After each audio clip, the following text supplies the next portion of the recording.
Hello दोस्तों, आपका बहुत बहुत स्वागत है आपके अपने चैनल एमपी ऑनलाइन स्टडी पर। जैसे कि आपको पता है कि एमपी ऑनलाइन स्टडी पर हम लगातार जो है लेटेस्ट करंट अफेयर की और एमपी जीके की वीडियो जो है अपलोड कर रहे हैं। इसी के साथ मैंने आपको जो है 3 वीडियो जो है एमपी से रिलेटेड अपलोड की है, जिसमें एक में हमने मध्य प्रदेश का सामान्य ज्ञान और उसके बाद 2 वीडियो में जो है मध्य प्रदेश का गठन और विभाजन से संबंधित वीडियो उसमें हमने डिस्कस किया है। आज की जो वीडियो रहेगी हमारी भौगोलिक प्रदेश से रहेगी। मध्य प्रदेश से रिलेटेड मध्य प्रदेश की स्थिति में या मध्य प्रदेश के क्षेत्रफल में किस प्रकार के पठार या किस प्रकार के प्रदेश पाए जाते हैं, इससे रिलेटेड आज जो है इस टॉपिक में हम डिस्कशन करने वाले हैं। सबसे पहले टॉपिक स्टार्ट करते हैं। उससे पहले आप वीडियो को जो है पूरा देखें, हमारी वीडियो को लाइक करें, हमारे चैनल को सब्सक्राइब करें और जितना ज़्यादा हो सकता है हमारे वीडियो को शेयर करें।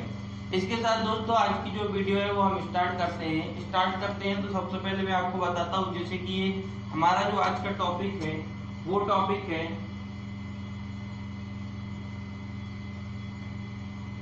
भौगोलिक प्रदेश। अगर हम भौगोलिक प्रदेश की बात करें तो भौगोलिक प्रदेश को ये जो भूमि है मध्य प्रदेश की जितनी भी भूमि है, जितनी भी धरातल है, इसको भौगोलिक स्थिति के आधार पर 2 भागों में बांटा गया है। अच्छा, भौगोलिक स्थिति के आधार पर 2 भागों में बांटा गया, तो ये बांटा किसने है? तो ये बांटा है भौगोलिक स्थिति से 2 भागों में एसपी चटर्जी। तो एसपी चटर्जी द्वारा मध्य प्रदेश की भौगोलिक स्थिति को 2 भागों में बांटा गया है। अब वो 2 भाग कौन कौन से हैं? तो देखें आप, सबसे पहले जो उसका एक भाग है वो है उच्च मध्य प्रदेश। पहला नाम क्या है? उच्च मध्य प्रदेश। और दूसरा नाम क्या है? दूसरा नाम है प्रायद्वीपीय प्रदेश। तो ये 2 नाम आपको याद रखना है जो एसपी चटर्जी द्वारा मध्य प्रदेश को विभाजित किया गया है। मध्य प्रदेश की जो धरातल भूमि है उसको 2 भागों में विभाजित किया गया है एसपी चटर्जी द्वारा, जिसमें पहला नाम है उच्च मध्य भूमि और दूसरा नाम है प्रायद्वीपीय भूमि या प्रायद्वीपीय प्रदेश। अगर हम बात करें उच्च मध्य भूमि की, तो उच्च मध्य भूमि जो है एक त्रिभुजाकार की है। उच्च मध्य भूमि कैसी है? एक त्रिभुजाकार की है। जैसे कि मैं आपको मैप में बताता हूँ, आप अगर यहाँ से देखेंगे ये लिखा हुआ है मध्य भारत का पठार से लेकर आप अगर यहाँ तक आएंगे और यहाँ से आप विंध्याचल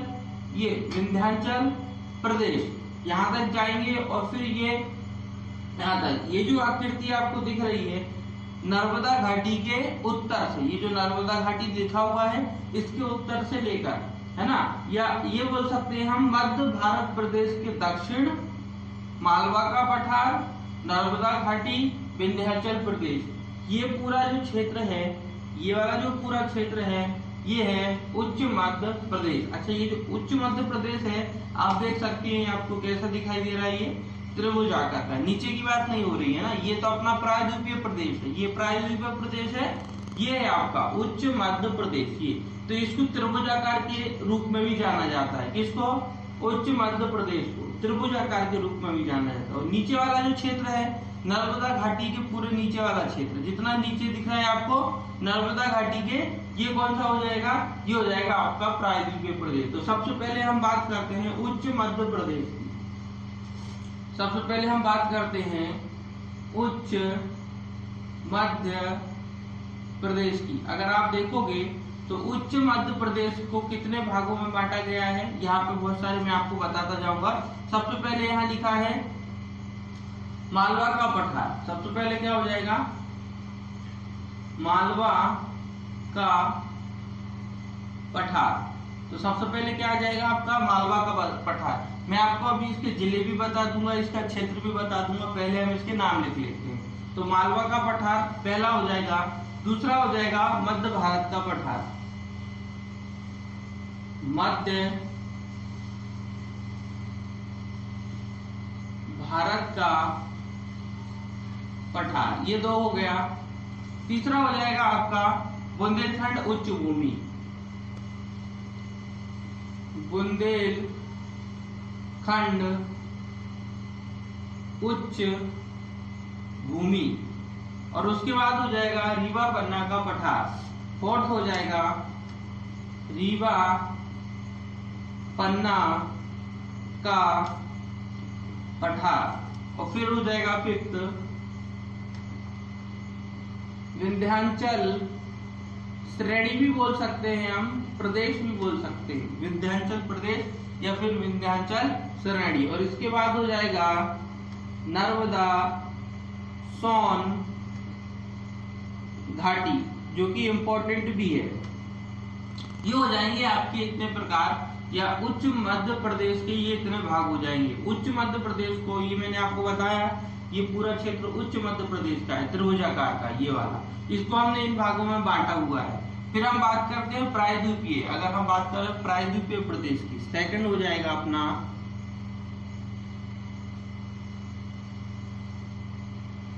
प्रायद्वीपीय प्रदेश। अगर हम प्रायद्वीपीय प्रदेश की बात करें तो इसमें पहला हम लिखेंगे सतपुड़ा पठार। देखो सतपुड़ा पठार की अगर हम बात करेंगे, है ना, या सतपुड़ा पर्वत,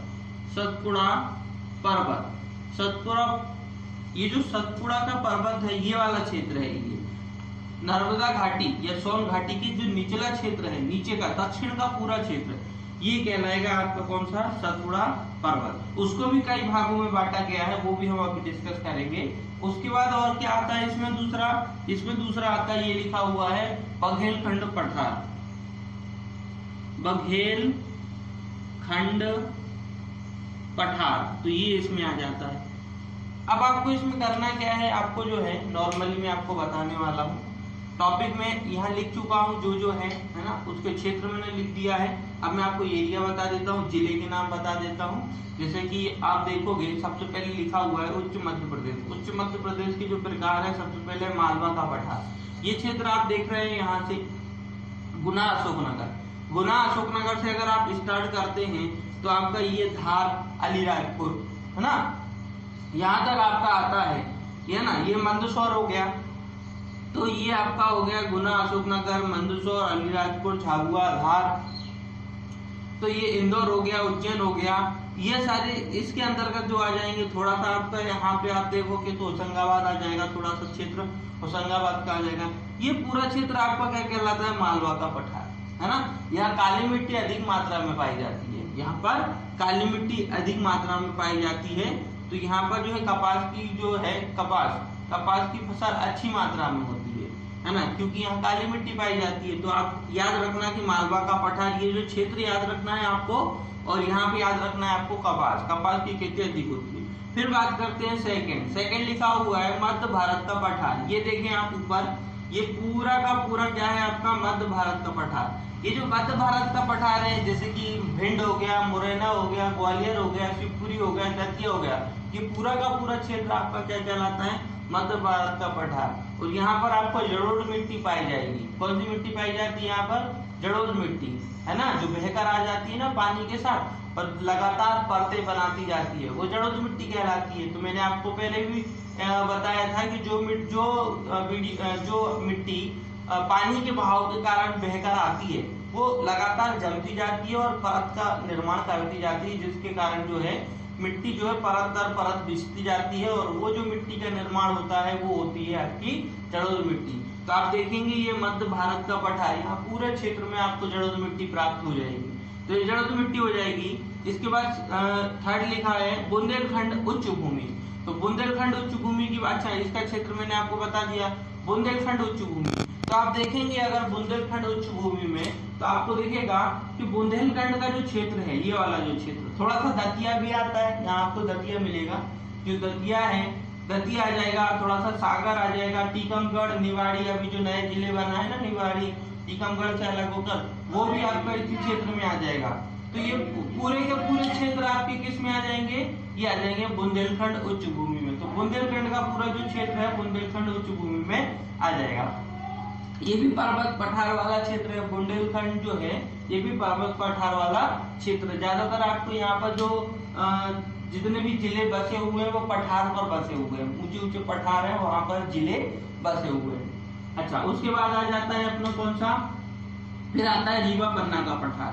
रीवा, पन्ना, है ना, ये सारा रीवा, पन्ना, सतना, ये जो है आपका है ना, ये वाला आपका हो जाएगा रीवा पन्ना का पठार। जैसे कि पता है रीवा पन्ना की पठार में आपको, जैसे पन्ना किस लिए फेमस है? हीरे के लिए। यहाँ पर हीरे की अधिक क्या होती है, जो है ना, खुदाई होती है, तो हीरा अधिक मात्रा में यहाँ क्या होते हैं, प्राप्त होते हैं। अगर हम एमपी की बात करें तो एमपी में सबसे ज्यादा हीरे कहाँ से प्राप्त होते हैं, या हीरे की प्राप्ति सबसे ज्यादा कहाँ से होती है, तो वो पन्ना से होती है। तो आपको याद रखना है रीवा पन्ना का पठार, ये मोस्ट इंपोर्टेंट है। खदान भी है यहाँ पर, कोयला भी पर्याप्त मात्रा में प्राप्त होता है, हीरे भी पर्याप्त मात्रा में प्राप्त होते हैं। तो ये जैसे कि नाम लिखा हुआ है रीवा, पन्ना, ये पूरा क्षेत्र आपका किसका हो जाएगा, रीवा पन्ना का पठार। फिर आते हैं हम विंध्याचल श्रेणी। अच्छा, ये जो विंध्याचल श्रेणी है, कहने को तो ये यहाँ से स्टार्ट हुई है ना, ये हम बोलते हैं कि मध्य प्रदेश के पश्चिम से स्टार्ट होकर के ये बिहार तक जाती है। विंध्याचल प्रदेश बात करें या विंध्याचल श्रेणी की बात करें, विंध्याचल श्रेणी मतलब एक पर्वत है, एक पर्वत है उसकी श्रृंखला। श्रेणी का मतलब क्या होता है, कोई भी पर्वत पठार जब ऐसे कंटिन्यू होते हैं, है ना, इस तरीके से जब वो संरचना बनाते हैं तो वो पर्वत पठार के रूप में जो कहलाते हैं ना, ये श्रेणी में आ जाता है। तो इस प्रकार की तुम्हारी श्रेणी मिलेगी किसमें, विंध्याचल प्रदेश में। तो विंध्याचल प्रदेश में इस तरीके की श्रेणी पाई जाती है। तो ये पूरी श्रेणी के रूप में जो है उपस्थित रहती है। और ये आपको कहाँ से मिलेगी, विंध्याचल प्रदेश, ये आपको मिलेगा, अगर हम बात करें एमपी का, तो एमपी के पश्चिम से लेकर के आपको बिहार तक विंध्याचल श्रेणी प्राप्त होगी। तो ये विंध्याचल श्रेणी आपको याद रखना है। क्षेत्र आपका यही है कि छोटे छोटे जो है, अगर हम बात करें किसी भी पर्वत पठार, तो पर्वत जो होते हैं या पठार जो होते हैं, लगभग उनके आसपास या उनके निचले क्षेत्र से समुद्र या नदी जो है बहकर जाती है। जैसे कि हम बात करें विंध्याचल पर्वत श्रेणी और सतपुड़ा श्रेणी, इन दोनों के मध्य से, विंध्याचल पर्वत श्रेणी और सतपुड़ा पर्वत श्रेणी, इन दोनों के मध्य से होकर ही, क्योंकि मध्य में निचला भाग है ना, धंसा हुआ भाग रहता है। जैसे कि आप देखें, एक श्रेणी ये हो गई, है ना, और सेकंड श्रेणी ये हो जाएगी। तो आप देखेंगे यहाँ पर कौन सा भाग है, निचला भाग है। तो यहाँ से फिर यहाँ पर जो है फिर नदी जो है बहकर निकलती है, क्योंकि उनको निकलने के लिए आसान रास्ता प्राप्त हो जाता है। तो अगर हम इसमें बात करें तो इसमें भी आप देखोगे कि ये विंध्याचल श्रेणी हो जाएगी। और अभी मैं आपको बताऊंगा इसमें सतपुड़ा पर्वत श्रेणी, ये सतपुड़ा पर्वत श्रेणी हो जाएगी, ये विंध्याचल पर्वत श्रेणी होगी, जिसके कारण बीच वाला भाग जो है वो कैसा हो जाता है, निचला हो जाता है। तो वहां से अपनी नर्मदा घाटी और सोन घाटी, सोन तो आपकी किसकी ओर जाती है, उत्तर की ओर जाती है, और वहां जाके आपकी यमुना नदी में मिल जाती है। अगर हम वही बात करें, सॉरी यमुना नहीं, गंगा नदी में मिल जाती है, गंगा नदी में मिल जाती है। और बात करें नर्मदा घाटी, तो ये तो हमारी अरब सागर में जाके मिल जाती है। नर्मदा नदी की बात करें तो अरब सागर में जाके मिल जाती है।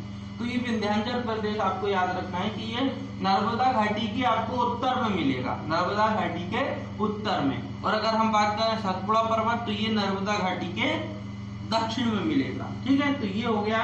अब बात करते हैं नर्मदा सोन घाटी। देखो, नर्मदा सोन घाटी में अगर हम बात करें, नर्मदा नदी जो है वो अमरकंटक से निकलती है। नर्मदा नदी जो है वो अमरकंटक से निकलती है। जब अमरकंटक से निकलती है तो जबलपुर, होशंगाबाद, है ना, खंडवा, खरगोन, ये सारे जिलों को पार करते हुए ये जाती है और अरब सागर में जाके मिल जाती है। मैं फिर से बताता हूँ, नर्मदा नदी जो है अमरकंटक से निकलती है। अमरकंटक से जब वो निकलती है तो जबलपुर, होशंगाबाद, खंडवा, खरगोन, ये सारे जिलों को कवर करते हुए, इन जिलों के पास से निकलते हुए ये अरब सागर में जाके मिल जाती है।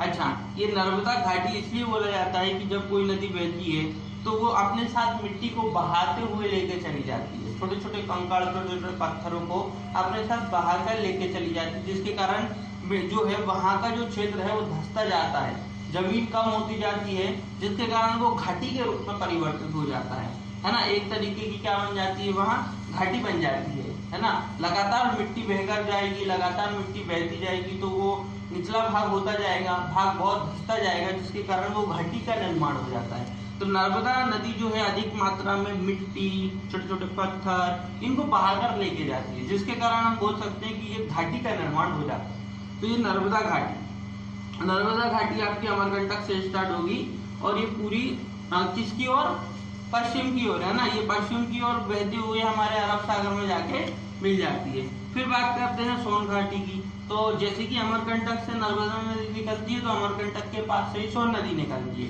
ये सोन नदी है जो हमारी उत्तर की ओर जाती है। ये सोन नदी कहाँ जाएगी? हमारे उत्तर। ये विंध्याचल प्रदेश है, बघेलखंड है, इन दोनों को काटते हुए है ना, इन दोनों की सीमा बनाते हुए ये हमारी नदी इस तरीके से जाएगी और ये जाके हमारे किसमें? गंगा नदी में मिल जाती है। फिर गंगा नदी ये जाके बांग्लादेश में जो है वो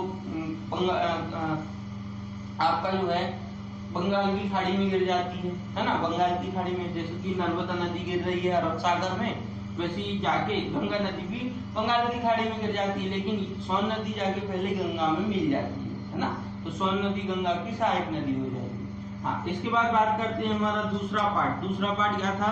प्रायद्वीपीय प्रदेश। अगर हम बात करें प्रायद्वीपीय प्रदेश, तो आप इसमें देखोगे पहला लिखा है सतपुड़ा पर्वत। मैं आपको पहले ही बता चुका था कि नर्मदा घाटी के जितना भी निचला भाग है, नर्मदा घाटी का जितना भी निचला भाग है, मतलब नर्मदा घाटी जहाँ से बहकर जा रही है, नदी जहाँ से बहकर जा रही है, तो इसके दो हिस्से हो जाएंगे। एक हो जाएगा विंध्याचल श्रेणी और एक हो जाएगी आपकी सतपुड़ा श्रेणी। तो ये जो सतपुड़ा श्रेणी है इसको 3 भागों में बांटा है, पश्चिमी सतपुड़ा, मध्य सतपुड़ा और मैकाल पठार, है ना। तो ये 3 नाम आपको याद रखना है, पश्चिमी सतपुड़ा, मध्य सतपुड़ा, मैकाल पठार, है ना। जैसे कि बात करें इस तरीके के नाम या इस तरीके का डायग्राम या इस तरीके की थ्योरी हमको कब लिखनी पड़ती है? जब हम एमपीपीएससी देते हैं। एमपीपीएससी में जब आप लिखित परीक्षा देते हैं तो इस तरीके, अगर आपका सब्जेक्ट में आपने भूगोल लिया हुआ है तो आपकी जो इस तरीके की क्वेश्चन आने के मैक्सिमम चांस रहते हैं। नर्मदा घाटी के बारे में कुछ लिखिए पश्चिम, है ना, तो हम मैप भी बना सकते हैं उसमें। तो आप उसी के अकॉर्डिंग इसको याद रखें। जैसे कि 3 भागों में हमने सतपुड़ा पर्वत को हमने 3 भागों में बांटा है। एक हो जाएगा पश्चिमी सतपुड़ा, एक हो जाएगा मध्य सतपुड़ा, एक हो जाएगा मैकाल पठार, है ना। ये क्षेत्र में अगर हम बात करें तो देखो आप यहाँ बालाघाट, आप बालाघाट ले लोगे, मंडला, है ना, बालाघाट से ले बैतूल ले लोगे आप, बालाघाट आ जाएगा, बैतूल आ जाएगा आपका, बुरहानपुर आ जाएगा आपका, थोड़ा सा क्षेत्र खंडवा का आ जाएगा, थोड़ा सा क्षेत्र हरदा का आ जाएगा। तो ये पूरा क्षेत्र आपका किसका कहलाता है? मैं फिर से बता देता हूँ। आप यहाँ से बालाघाट ले लीजिए, बैतूल ले लीजिए, थोड़ा सा हरदा, थोड़ा सा क्षेत्र हरदा का आ जाएगा, बुरहानपुर आ जाएगा, यहाँ पे थोड़ा सा खंडवा आ जाएगा, खरगोन आ जाएगा। ये पूरे के पूरे क्षेत्र आपके किसके कहलाते हैं? ये पूरे का पूरा क्षेत्र आपका कहलाता है सतपुड़ा पर्वत। तो सतपुड़ा पर्वत को भी 3 भागों में बांटा गया है। ये वाला क्षेत्र आपका कहलाएगा पश्चिमी सतपुड़ा, ये क्षेत्र कहलाएगा मध्य सतपुड़ा, और ये बाकी का जो क्षेत्र बचेगा ये क्या कहलाएगा? आपका मैकाल पठार। फिर इसके बाद बात करते हैं हम बघेलखंड पठार की। अगर हम लास्ट बात करते हैं बघेलखंड पठार की, तो आप देखोगे बघेलखंड पठार का ये वाला क्षेत्र है ना, ये वाला क्षेत्र किसका है? बघेलखंड पठार का। अच्छा, ये बघेलखंड पठार जो है वो आपका प्रायद्वीपीय पठार है ना, प्रायद्वीपीय, बड़े बड़े प्रायद्वीपीय पठार है। तो ये वाला क्षेत्र किसमें आ जाएगा आपका? जैसे कि हम बात कर रहे हैं, देखो यहाँ से आपको मिलेगा सिंगरौली मिल जाएगा, सीधी मिल जाएगा, अनूपपुर मिल जाएगा, मंडला मिल जाएगा। तो ये ना, ये मिल जाएंगे, जैसे सीधी हो जाएगा, सिंगरौली हो जाएगा, अनूपपुर हो जाएगा, है ना, शाजापुर हो जाएगा, है ना, शहडोल हो जाएगा, है ना, सॉरी शहडोल हो जाएगा इधर। तो ये सारे छोटे छोटे जो जिले हैं वो आपके किसके अंतर्गत आ जाएंगे? बघेलखंड पठार के अंतर्गत आ जाएंगे। तो ये तो जो है नॉर्मल। अच्छा, ये जो नर्मदा घाटी है, ये जो नर्मदा घाटी है, यहाँ पे आपको जो है काली मिट्टी प्राप्त होती है, गहरी काली मिट्टी। जितनी भी आप देखोगे नर्मदा घाटी है, जब भी इसके आसपास का जो क्षेत्र है, नर्मदा घाटी के आसपास का जो क्षेत्र है, वहां पे आपको लगातार जो है कौन सी मिट्टी प्राप्त होगी? खोदने पर तो आपको गहरी काली मिट्टी प्राप्त होगी। तो यहाँ आपको गहरी काली मिट्टी प्राप्त होती है, यहाँ जड़ोद मिट्टी प्राप्त होती है ना। यहाँ पे भी तो आपको छिछली काली मिट्टी प्राप्त होगी, यहाँ तो आपको काली मिट्टी प्राप्त होगी, थोड़ी सी छिछली काली मिट्टी आपको बुंदेलखंड में प्राप्त होगी। तो ये नॉर्मली आपको इतना पता होना चाहिए। इसके बाद जो है नेक्स्ट वीडियो में है, जब हम नदी कवर करेंगे तो उसमें आपको नदी, जब मिट्टी कवर करेंगे तो उसमें मिट्टी आपको डिटेल में बताने वाले हैं। आज हमने जो है वो सिर्फ और सिर्फ भौगोलिक प्रदेश के आधार पर ही हमने इसको डिस्कस किया है। तो आज की वीडियो को हम यहीं पर समाप्त करते हैं दोस्तों। हमारे वीडियो को लाइक करें, शेयर करें और हमारे चैनल को लगातार सब्सक्राइब करें। ओके दोस्तों, थैंक यू।